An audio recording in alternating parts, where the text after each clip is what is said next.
What's up, family? Welcome back to our channel. I'm Paul with Team Collins Homes, powered by LPT Realty. And today we have the privilege of speaking with Paul Shotwell, a seasoned home inspector from Front Door Home Inspections.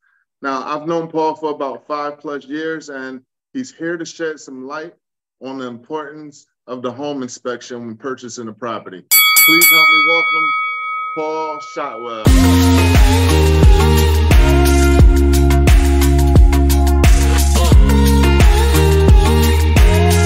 Team Collins. Good morning, Paul. Thank you so much for having me.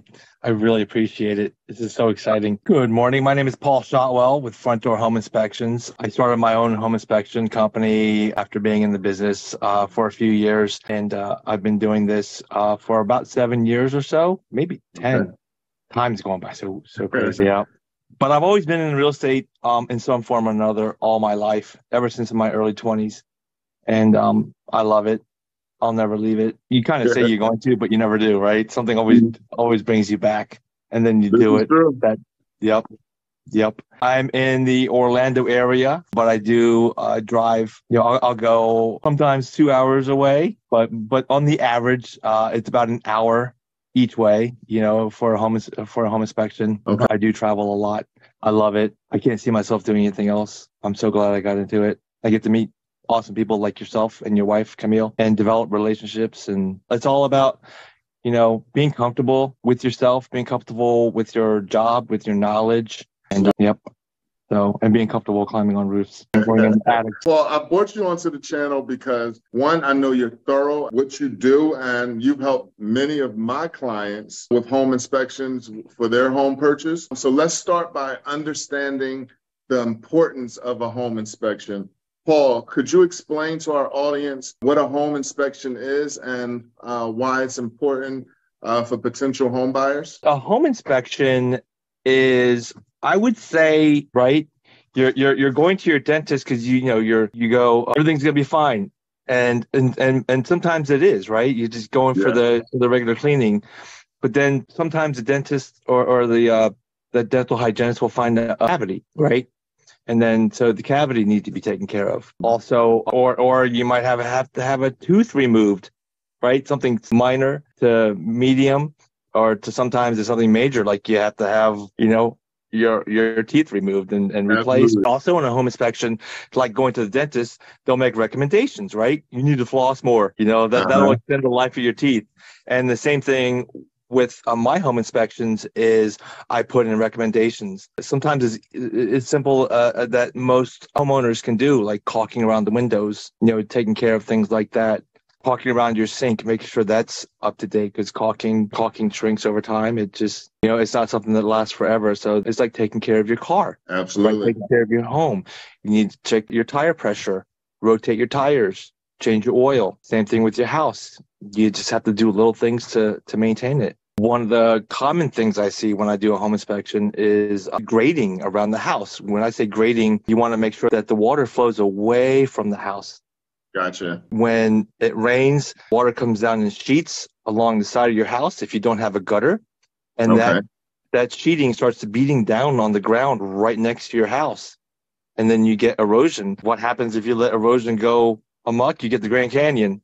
It's not going to happen to your house, right? But, it slowly starts happening like that, where it starts going underneath your house. And you really don't want to have water constantly going underneath your house. You want it going away from your house. The inspector is going to find things that the typical home owner or home buyer may not even be thinking about when they go. And that's the feedback I get a lot when someone buys a house is, I never thought about that. Absolutely. I tell clients, it's kind of like getting an x-ray for your house. You're going to be able to see things that you normally wouldn't be able to see with the naked eye. They're going to kind of look under the hood. Exactly. Over time, when you've been doing home inspections over time, you can see, okay, there's something going on here that's out of the norm, and you can kind of quickly determine that is being caused by something else, or you can find something that you see that's not really an issue. For example, like we see stucco cracks all the time, right, Paul? Stucco cracks are typical. Some people from another state might think, or who've never owned a home before might think, oh my gosh, does that mean the house is crumbling down? There's cracks in the sidewalks when you're walking down the street. That doesn't mean that the sidewalk is collapsing. And so the same thing with the house, right? You'll have minor cracks from settling. That doesn't mean, it's typical. And I make it a point to bring that to light in my home inspections that, it's typical. Yeah, absolutely. Well, that makes perfect sense, Paul.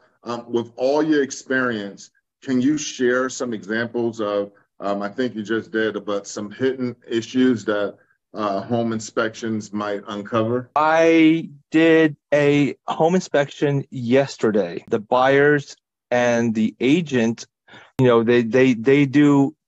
First of all, when you're going to buy a house, from my experience, it's just like when you're going to buy a car, right? You're not really looking at the details. You're picturing yourself cruising in that car, right? How am I going to look driving in that car? And you're just looking at the exterior of it, or an interior. Oh, how nice that interior is.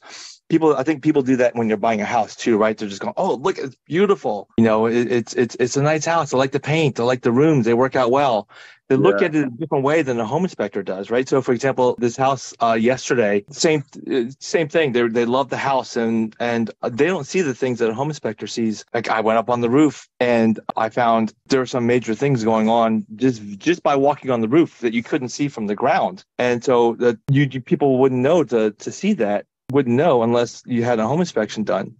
And then when I was in the attic at the very end of the inspection, because it was 100-something degrees yesterday, I had to go crawling to find it.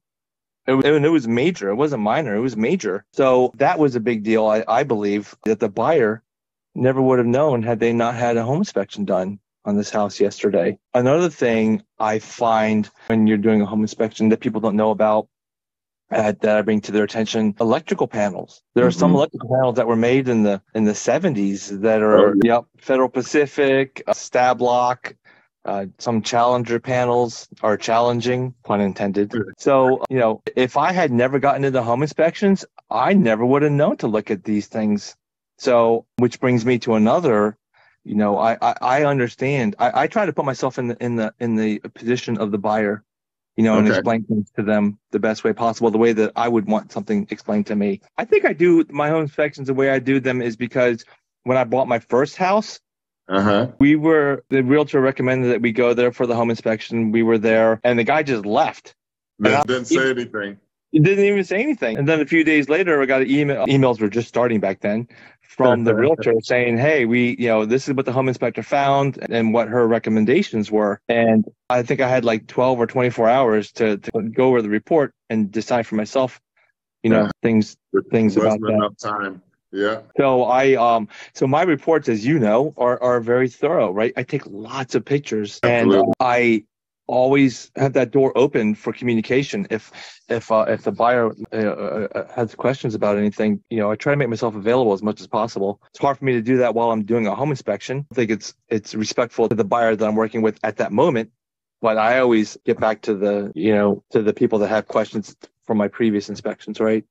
Yes, you did some very crucial points to consider. Now, tell me, as far as the home inspection is considered, how do you think that it can help buyers when it comes to negotiating a better deal on the property? I think both of us can answer that question, right? Absolutely. So, like, for example, the roof on the inspection I did yesterday. As a matter of fact, when we're done, I have a meeting, I have a phone call meeting, a conference call with the agent and the buyer because they want to go over the report.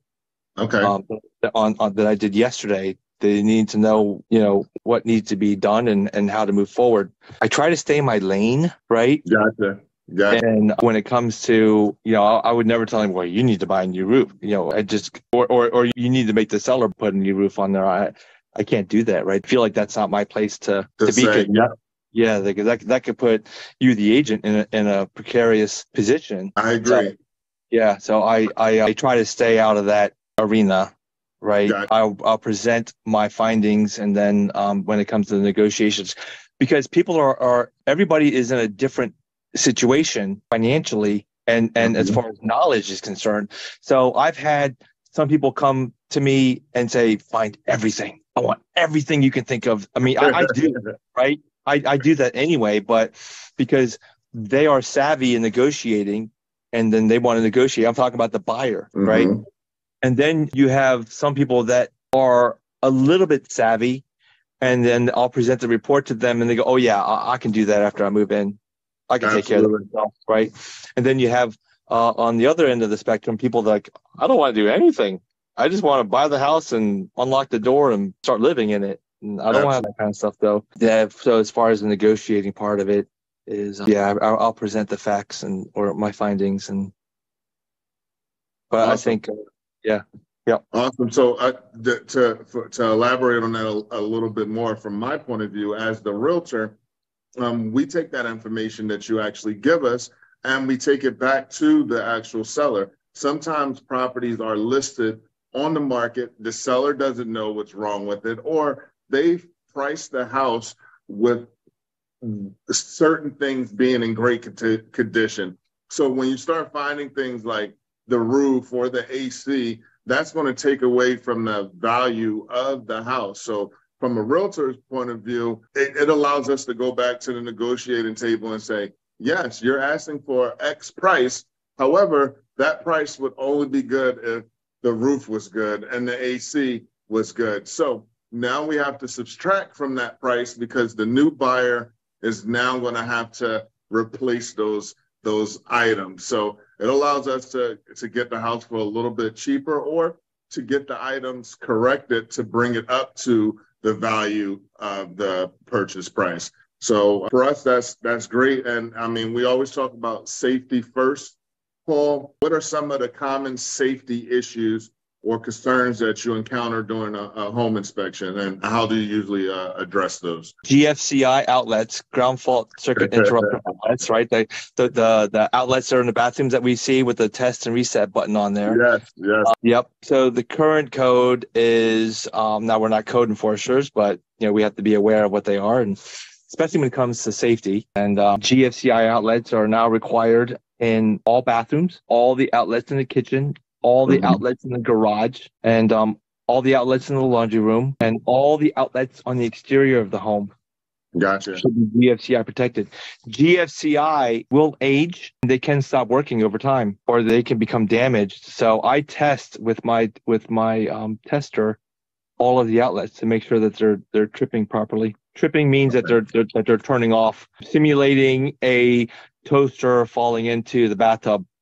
Gotcha. It should turn off that outlet immediately. Another one is trip hazards.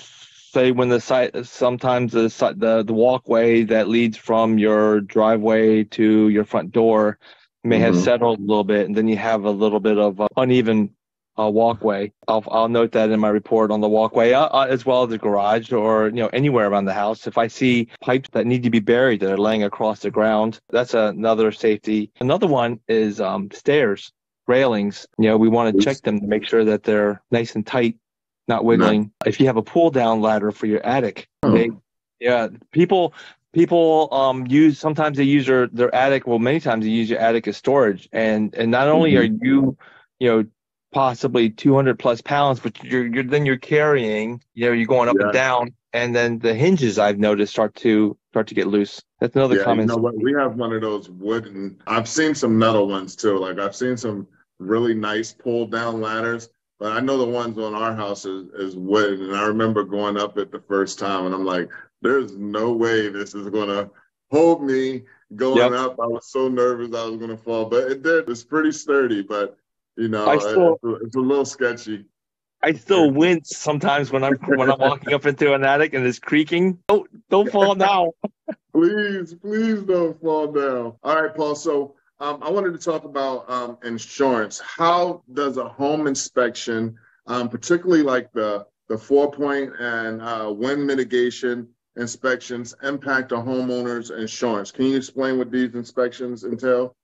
So the wind mitigation and the 4-point reports are reports that are made by the insurance companies. It's a standard that they use, especially here in Florida. I know 4 points, I'm pretty sure, are nationwide. I believe wind mitigations are in select states. Again, it's the insurance company's decision to use them or not, right? Meaning what form. And I use the form that's standard in Florida, that is accepted and required by all insurance companies in Florida. So 4 points cover the roof. Uh-huh. The insurance company wants to know the age of the roof. Okay. They want to know the material of the roof. Is it Gotcha. asphalt shingles? Is it 3-tab? Is it concrete tile, etc.? And I had to put the pictures supporting my answers to their questions on this standard report. Gotcha. So the roof, the water heater, they want to know the age, not the brand. They want to know the age of the water heater. They want to know if it has what's called a TPR valve, temperature pressure relief valve. I have to take a picture of that. Okay. They also want to know that there's a shut-off valve for the water heater.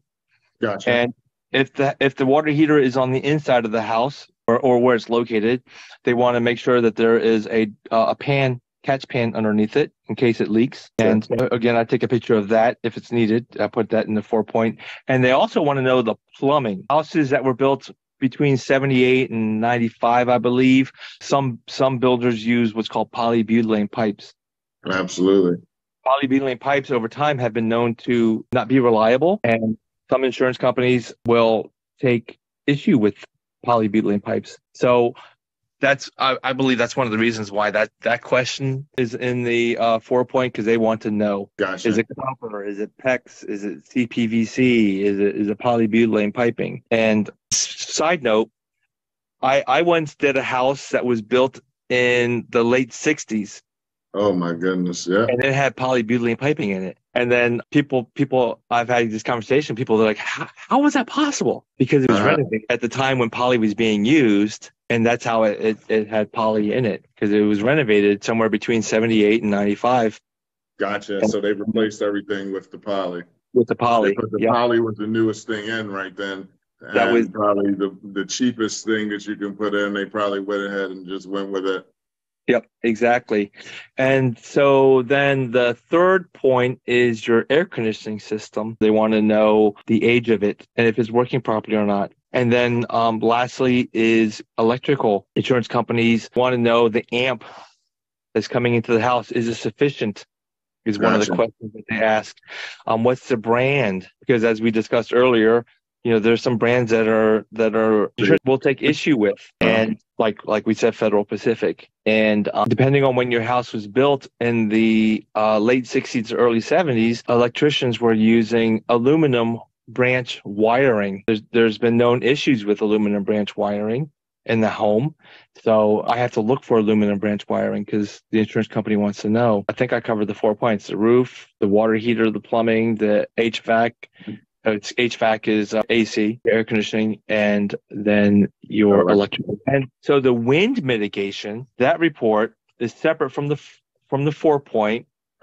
So again, they want to know the age of the roof.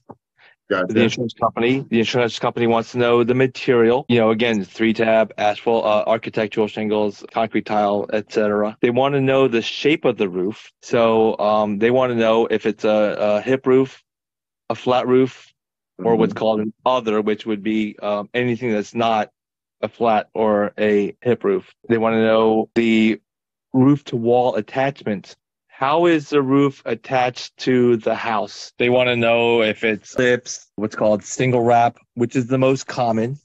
Okay. Or the single wrap is how the roof is held down on each rafter, right? And then whether I have to take pictures of the if I can find what's called a shiner.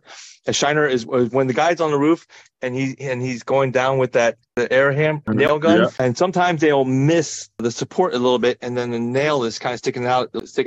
Yeah, and I have to measure the length of the nail.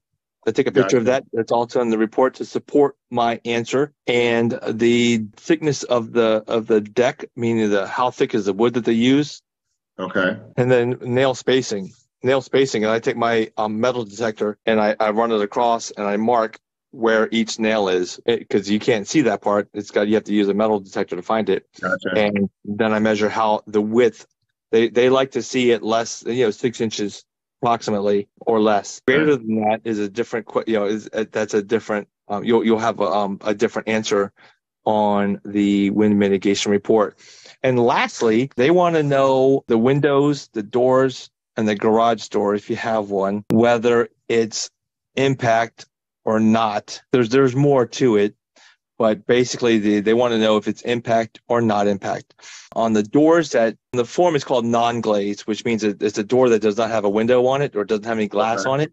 That's called a non-glazed door. And then your garage door, they want to know if it's glazed or non-glazed. So these are the questions that are in the wind mitigation. And then they take my wind mitigation report, and then they decide what your homeowner's insurance is going to be. The long answer. It's very important. I think that our audience definitely needs to hear those things, and also shows the importance of why you need to get a home inspection, because not only are you looking for things that you're getting into far as what's wrong with the house, but also your insurance company wants to know, hey, am I going to have to replace the roof? Is the house going to flood because of a water heater, or is it going to catch fire because of the electric? The inspection, I think, helps a lot, because it's going to decide how much money you're going to pay for insurance, or if the insurance company is even going to cover you at all. So I think that's super important before you buy a house to know if you're going to be able to get insurance on it. Exactly. I always recommend, when I do the home inspection, let me do the wind mitigation and 4-point at the same time, because then right away you can send the wind mitigation and 4-point to the insurance to get the most accurate quote. Then there's no surprises. Yeah, I advise all my clients to get that, because the insurance company is definitely going to ask. That's what they asked for us to send over, that 4-point and wind mitigation. And being prepared is definitely half the battle. So besides the standard home inspection, Paul, are there any other types of inspections buyers should consider, and what specific purposes do they serve? I recommend I also do air samples. Okay. Right. I have a lab here in Orlando that I work closely with, and I have the equipment that allows me to take readings. It measures the air. It measures all the particles in the air and what they are. Okay. It's very detailed, because there are a lot of people that have allergies, or they just want to know, like, for example, most common leaks in the house are usually under the kitchen sink, and they could have been going on for a long time. And then we like to use the word microbial growth. Gotcha. Opposed to, the bad word, mold. Yeah, that's what I'm saying. People don't look under their kitchen sink as often, Yeah, yep. And like, okay, for example, when doing a home inspection, if I see visible microbial growth, I'll put down that there's visible microbial growth. And I wouldn't recommend having an air sample done, because it's not needed, right? Because you can see it with your own eyes. Yeah, so what the air sample does, it finds what we can't see with our eyes. So I will take a reading under the sink. It's a vacuum pump. It pulls about 5 minutes of air at 15 liters a minute, and it captures it into a little canister.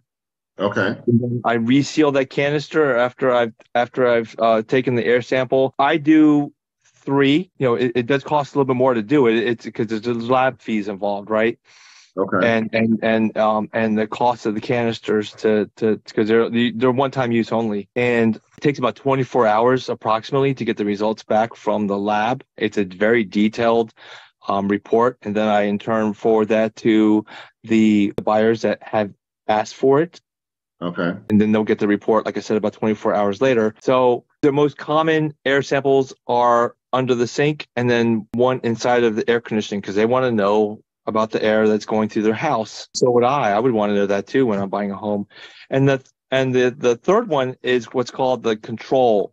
The lab requires I take an outdoor sample, or a sample of the air outside the house. Okay. So then that way they can compare the findings on the inside on the outside, elevated, or if it's typical for that area, or if everything's okay. That makes perfect sense. That's a test that I strongly recommend having done. Okay.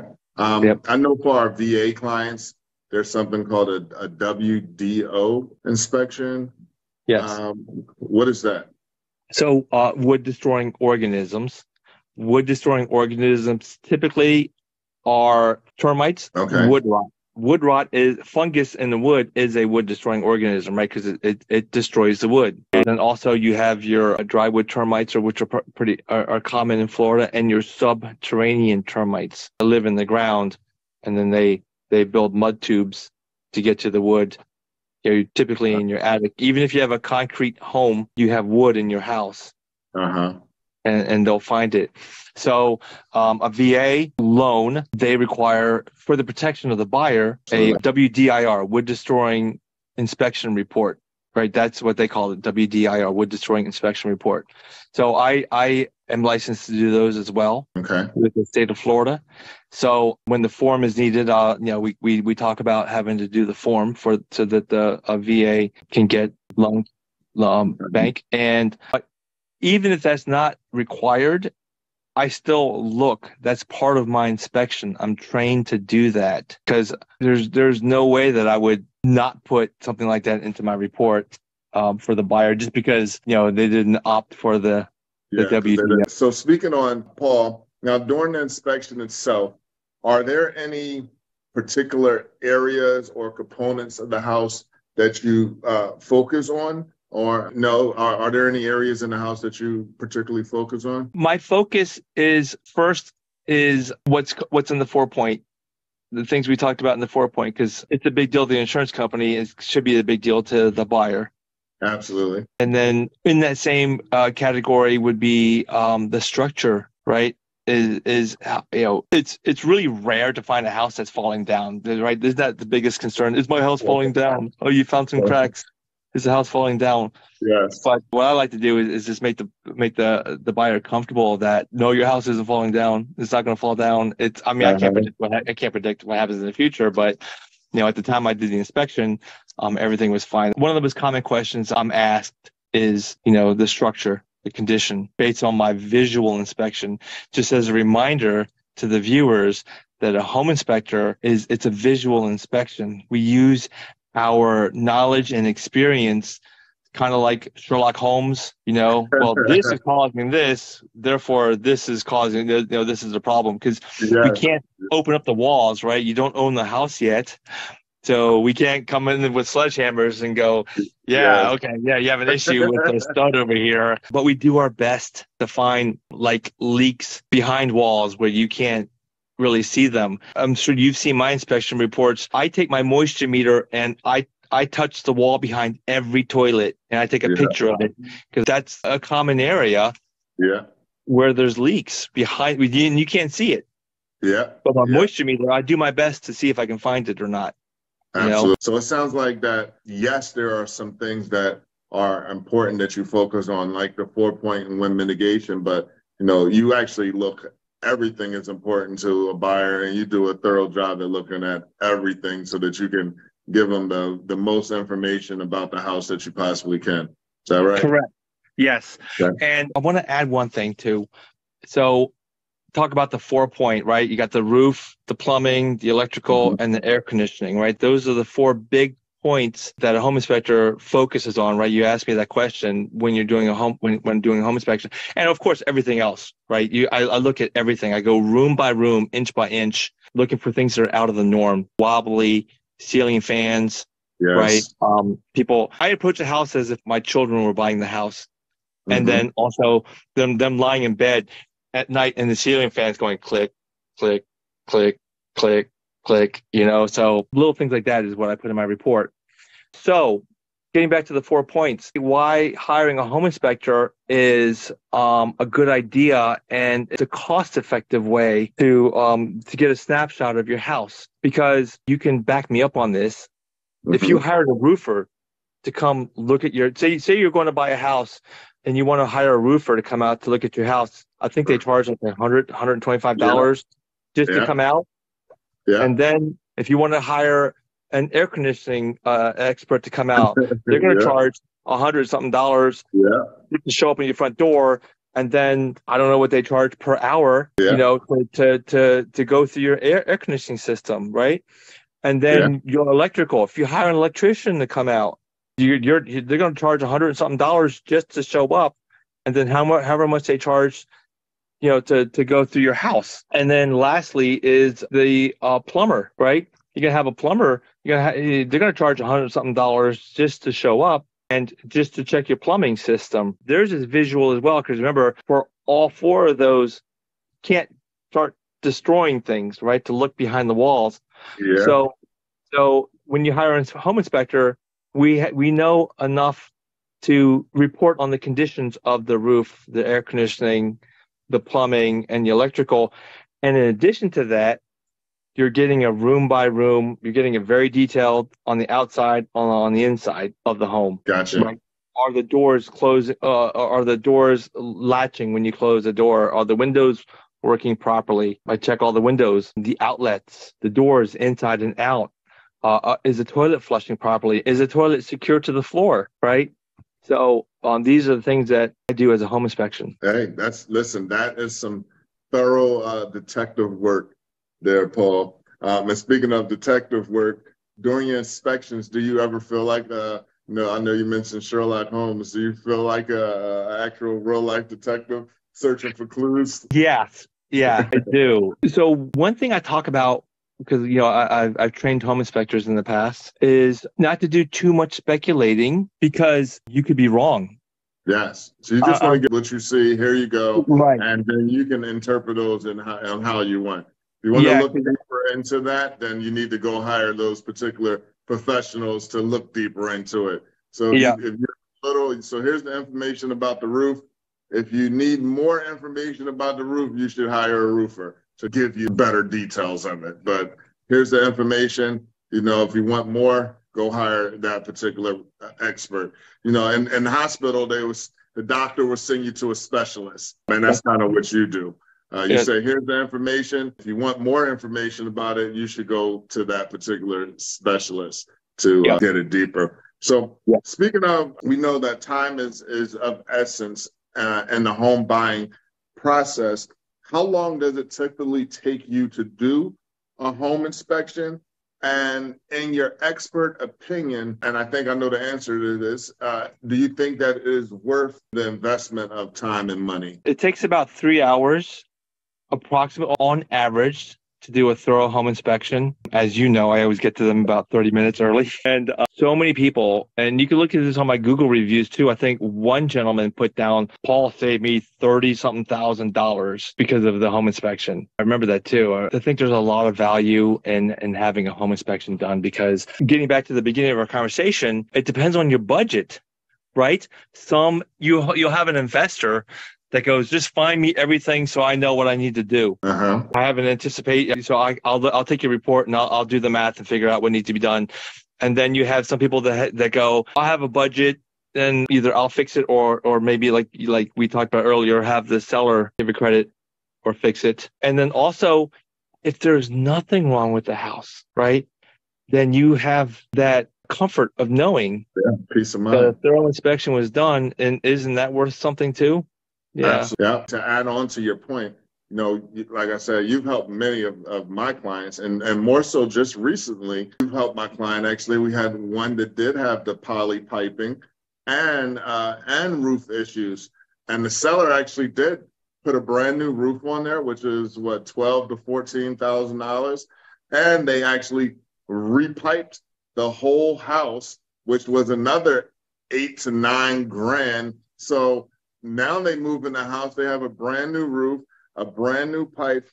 And if it weren't for you, they would have had to replace those after they moved in. So you saved them thousands and thousands of dollars, which not only am I, but they are super grateful. They love their new house. So. I remember that one. I remember that house. Yeah. Now, do you think that an inspection can help with future maintenance or repairs on the house for a buyer? Like, for example, you mentioned inspectors, they know what they have to do later on in the house. Some things might not be as urgent, but maybe a year or two, you're going to have to replace this. Yeah. So I put down in my reports, there's life expectancies, for example, of your air conditioning systems here in Florida. We use ours a lot compared to other parts of the country. So the average life expectancy is 11 to 15 years. Does that mean that when your AC turns 15, it's going to stop working? No. I've seen some that were older than that, but that's the average life expectancy. So I put down the age of the air conditioning system. And in my report is also what the average life expectancy is of it. If it's an older AC, you might want to budget to have it replaced in a year or 2 or 3. Absolutely. Anything electrical can go bad at any moment. So, I never promise that something is going to last, right? We can't do that. No one can do that. But we can set up the expectation of what to expect when it comes to, for example, your air conditioning system, your water heater too. Water heaters in Florida, average life expectancy is 11 to 15 years, average life expectancy. So I put down the age of the water heater in the report. And there's also a comment, might want to consider, budgeting for replacement. Absolutely. Just in case. So those are the two I can think of off the top of my head. We talked about grading issues. So I see that there's issues with grading and the house doesn't have a gutter system. I recommend a gutter system, and because that will help the water away from the house. And also in my report it talks about the exterior of the home, how we want to make sure that all those cracks are always taken care of, because moisture getting in to those cracks between the outer wall and the inner wall, over time, you're going to start to see expansion and damage and, water intrusion into the home. So those are things you want to take care of, like the example of taking care of your car. You want to make sure you walk around the house and we need to take care of that.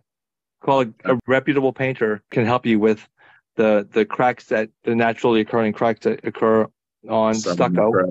Yeah, and a good landscaper, a reputable landscaper, will give you guidance on not just your lawn care, but making sure that the ground immediately around your house stays in a manner that extends the life of your home. Absolutely. That's important. All right. Well, Paul, before we wrap this up, do you mind sharing an exciting story on how a home inspection saved the buyer from a costly mistake? We definitely love to hear one of your success stories in the field before we go. The biggest one for me was that one review that the buyer left for me in, he said it was like $30,000. That was really nice to hear. I did a house. When I got to the house, the realtor showed up, but I had already started, as you know, and I found extensive termite damage. Wow. It was extensive. And so I said, we'll have to talk about this with the buyer when he shows up. And I said, but before we do that, what's the budget? What's in the buyer's budget? Because the realtor already expressed to me that the seller wasn't going to budge on anything. Mm-hmm. So when we talked to the buyer, I said, what's your budget after you buy this house? He's like, nothing. Wow. So I showed him around the house, and he said, no. He said, this walk. And so he saved a lot of money, time, and headache on that one. I've had even 2023 houses, brand new construction homes. You have about 100 people that have been working on that house, right? And then sometimes you'll have the plumber who needs to do something will damage the work of someone else. Gotcha. All right. And not just that, but then you'll have just things that just weren't finished, that weren't noticed. I joke around and I say, yeah, that was done on a Friday afternoon because I wanted to go home, right? So no fault of the general contractor who's in charge, but they have a lot going on too. Absolutely, right? Absolutely. So what I do when I do a new construction home, I go through it just like I'm doing for any home, inch by inch, room by room, checking everything, and then I'll take that report, send it to the buyer and their agent, and they're so grateful. Like, I never knew. I assumed that a 2023 house. No, yeah. I think any home inspectors that are watching this video will agree with me that, or even people that have bought a brand new construction home will agree with me that, because really quickly, story, I did a home inspection on a house and the seller recently called me this past week. I don't know if you remember me or not. You inspected the home. You represented the buyer. I was the seller. And I ended up buying a 2023 house. It was 2022 when they closed on the house, 2022. Mm-hmm. And she said, I know you recommended that I have a home inspection done, but we didn't do it. Well, now I want you to come in and do the warranty inspection because we found so much going on with the house. Electrical, Their doors aren't closing properly. That there was a lot going on. I felt so bad for her and them, but people assume that you're buying a brand new construction home, that everything's gonna be perfect. But and I tell my buyers, my sellers the same. If you're buying a house, there's no such thing as a perfect house. You should always get a home inspection. Listen, you wouldn't buy a car without test driving it. You don't buy clothes without trying them on. You're about to make, most people's, the largest purchase that they ever make in their life is their home. So hundreds of thousands of dollars. Why wouldn't you get an inspection to take a look under the hood before you spend this kind of money? Because whether it's a new construction or resale, there's always things you're going to find. And a lot of things, I even tell my buyers, listen, even though you had this, once you start living in the house, you're still going to uncover some things that even the home inspector didn't see, because it's going to take you to actually live there, to actually be using things sometimes to actually see that, oh, this is missing. But what you want to do is you want to look at those major deal breakers is what we're looking at really when we're going in a house. And that's the roof, the HVAC or AC, the electrical and plumbing. For us, those are deal breakers. Those are the most expensive things that you can pay for in your house. And also, those are the things that the insurance company is going to look at. And if you're getting a finance loan, you're going to have to get insurance. There's no way around that. So if the insurance company won't cover it, the bank won't give you the money. So you have to get the inspection, and it's very affordable. A lot of people don't understand. Well, of course, it depends on how big your house is and what type of inspection you get. But it's very, very affordable, you know, especially when you're thinking about you're about to spend $300,000, $400,000, $500,000, $600,000 for a property, even $1 million for a property, to go ahead and make a small investment to, you know, get a peek under the hood first. Yep. Well, Paul, I want to thank you very, very much for sharing your expertise and insight into the importance of the home inspection. It's evident that a home inspection is definitely a necessary step for anyone looking to buy a property. If you can please let everyone know how they can reach you when they need an amazing home inspector. Thank you, Paul. I really appreciate that. My company, Front Door Home Inspections. My daughter did this logo years ago. I love it. It's on my card. And you can find my phone number, 321-209-3313. And you can email me. It's pretty easy. It's frontdoorhi for home inspections. So frontdoorhi@gmail.com. It's a very simple email. And or call me. You can Google me, Front Door HI in the Orlando area, Front Door Home Inspections in the Orlando area. It'll send you to my Google page, and you can even click on a link to my Calendly account and schedule a home inspection there. So there's so many ways you can reach me. And awesome. Yep. And what areas do you cover? I'm in the Orlando area. I go to New Smyrna a lot. I go to DeBerry, Deltona, Melbourne, Cocoa. Every now and then I go out to Palm Bay, DeLand, Lakeland, Champions Gate area a lot. And every now and then I'll have a inspection in Mount Dora. But yeah, I cover that the whole, you know. Just give me a call. Give me a call, and we'll see if I'll go there. Well, you know, I will definitely be leaving Paul's information down there in the description. So, and you can always reach out to Team Collins if you want to get in touch with Paul, and we'll definitely get you connected. To our family, we hope you enjoyed this interview. It's definitely been informative. Thank you guys for watching. Don't forget to like, subscribe, hit that notification bell, so you can be sure to be notified when we drop more videos like this. Until next time, Team Collins. Thank you, Paul. Thank you, Paul. Thank you.